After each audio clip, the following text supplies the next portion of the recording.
So hello friends, இன்றைக்கி பார்த்தீங்கன்னா வந்துட்டு நம்ம லோகேஷ் கனகராஜோட நடிப்பில் அருண் மாதேஸ்வரன் இயக்கத்தில் வெளியாக ஒரு படம் வந்து நடிக்க போகிறதா வந்து தகவல் வெளியாக இருந்துச்சு.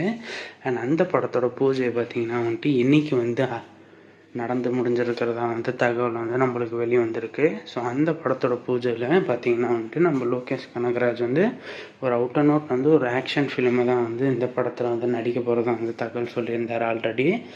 அருண் மாதேஸ்வரனோட பார்த்திங்கன்னா வந்துட்டு கடைசியாக வந்து 4 படங்களுமே ஒரு வெறித்தனமான ஒரு ஆக்ஷன் பேஸ்டு ஃபிலிமாக தான் இருக்கும் அப்படின்னு சொல்லிக்கணும். அண்ட் அதில் பார்த்திங்கன்னா வந்துட்டு அவரோட கதை எல்லாமே வந்து வேறு லெவலில் இருந்துச்சு. பட்டு கேப்டன் மில்லர் அப்படின்றது பார்த்திங்கன்னா சரியாக ஓடலை. பட் இந்த படம் வந்து ஒரு வெறித்தனமான ஒரு படமாக இருக்கும் அப்படின்னு சொல்லியிருக்காரு அருண் மாதேஸ்வரன். ஸோ யாரெல்லாம் வந்து இந்த படத்துக்கு வெயிட்டிங்கில் இருக்கீங்க அப்படின்றத மறக்காமல் கமெண்ட்ஸில் சொல்லிவிடுங்க. அண்ட் சினிமா சம்மந்தப்பட்ட நியூஸ்லாம் உடனே தெரிஞ்சுக்கணும் அப்படின்னு நினச்சிங்கன்னா நம்ம சேனலை சப்ஸ்கிரைப் பண்ணி பெல் ஐக்கானை கிளிக் பண்ணி வச்சுக்கோங்க. அப்போ தான் நான் போடுற ஒரு வீடியோவும் உங்களுக்கு நோட்டிஃபிகேஷன் மூலிமா வரும். நன்றி நண்பா.